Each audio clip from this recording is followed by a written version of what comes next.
Hey folks, can you believe that we are already in week 4 of the semester? So module 4 is up. Now many of you in our orientation said that you weren't looking forward to the statistics part of this course. I completely understand that.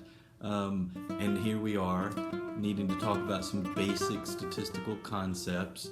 The good thing is that you're not going to be using these statistics in this course. You may use them at some point in your careers.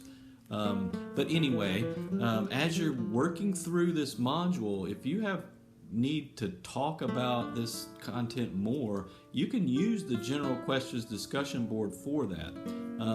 That discussion board does not have to just be about the logistics of our course. It can be a place where we enhance our learning when you ask questions about certain topics.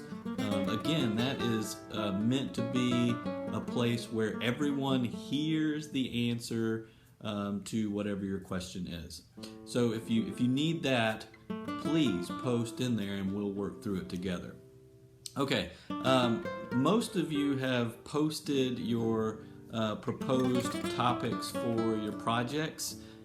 Still missing a couple. If you've emailed me and haven't posted it in the needs assessment discussion board, please do so. I get an average of 35 to 40 emails a day, so sometimes those emails can get buried. So anyway, post your topic in that discussion board. I have responded to a couple of those just with some concerns and some clarifications, so check it if you haven't already. If I haven't responded, then I think that your topic is great. So I'm excited about that. I am in the process of planning our symposium for December. I'm really excited about it. I'm actually got our college's development officer working on maybe getting some sponsors so that we can offer hors d'oeuvres and beverages to those who come. So I'm really excited about what you guys are doing.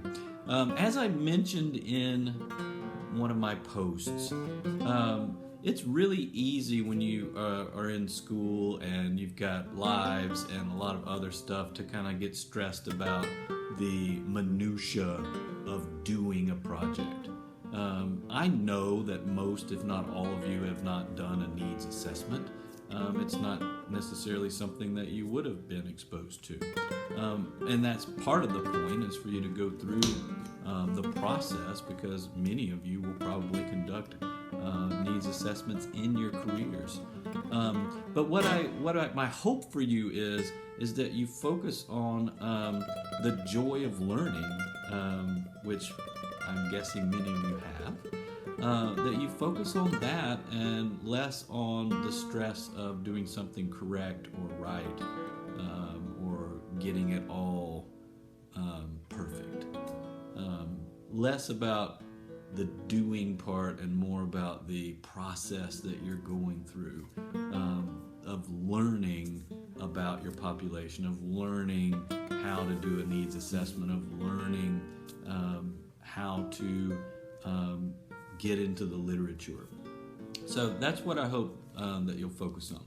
The last thing that I'll say today is the chapter 2 that you're reading is about searching the literature. My hope is that most of you have done that before.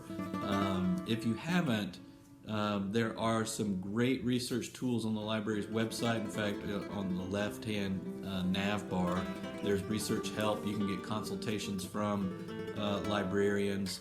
But since you're doing a narrative analysis, your literature review will not be as extensive as it might be with a quantitative study. So just begin digging into the literature around your topic. I've posted in this learning module a list to all the ACA journals. That might be a good place to start. But you don't have to restrict yourself to ACA journals. You can look at psychology journals. You might even look at sociology journals. You can step outside of our profession to get a big picture of kind of what's out there around your population. And again, if you need help with that, post some questions in the general questions discussion board and let me help you.